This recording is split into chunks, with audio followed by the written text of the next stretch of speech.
Yuki Onna secara harfiah berarti wanita salju, adalah sosok spirit atau yokai atau arwah dalam cerita rakyat Jepang yang merupakan figur populer dalam sastra Jepang, manga, dan anime.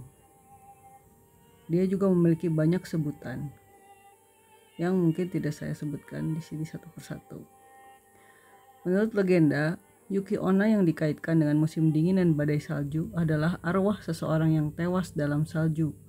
Di sisi lain, dia tampak cantik dan tenang, tapi bisa menjadi berubah kejam saat membunuh orang yang tak bersalah.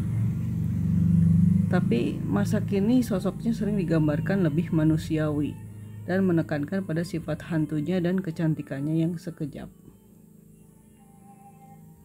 Saya akan menceritakan versi dari Lafcadio Hearn. Jadi pada zaman dahulu kala ada dua penebang kayu, Minokichi dan Mosaku. Minokichi adalah seorang pemuda yang tampan dan masih muda tentunya.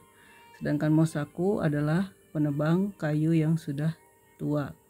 Suatu hari di musim dingin, mereka terjebak badai salju dan tidak bisa langsung pulang ke rumah mereka sendiri, sehingga mereka harus bertempat di hutan itu sampai besok harinya saat badai salju sudah reda.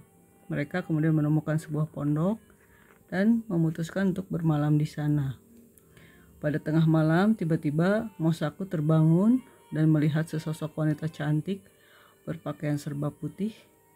Wanita tersebut menghembuskan nafasnya ke arah Mosaku, sehingga akhirnya orang tua itu tewas kedinginan. Setelah menghilangkan nyawa Mosaku, dia kemudian mendekati Minokichi untuk melakukan hal yang sama seperti tadi. Tapi kemudian terdiam sambil menatap dalam pada Minokichi. Dia berkata bahwa dia hendak membunuh Minokichi, tapi tidak jadi melakukannya sebab Minokichi berwajah tampan dan masih muda untuk dibunuh.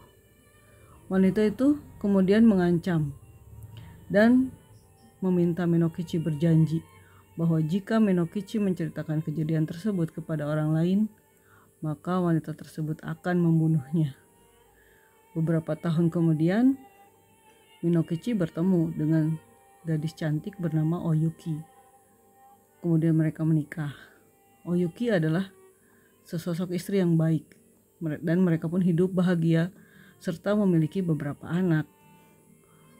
Mereka hidup sebagai keluarga yang bahagia selama bertahun-tahun. Tapi anehnya, Oyuki tampak tidak mengalami proses penuaan.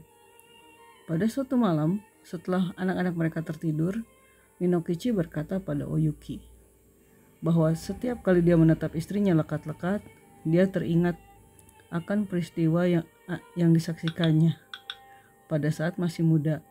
Dia berkata bahwa dia pernah menyaksikan sosok wanita cantik seperti Oyuki.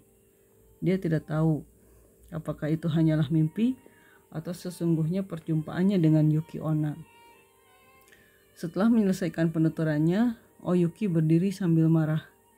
Dia mengaku bahwa wanita yang dilihatnya adalah dirinya sendiri. Dia juga berkata bahwa dia akan membunuh Minokichi karena telah menceritakan kisah itu pada orang lain.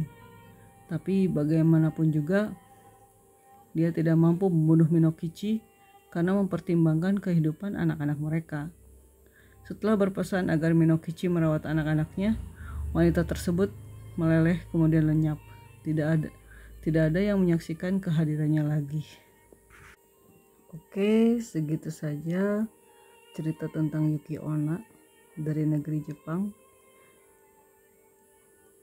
Intinya nilai moral dari cerita ini adalah kita harus tetap menepati janji sampai kapanpun dan jangan pernah melanggarnya. Sekian, terima kasih.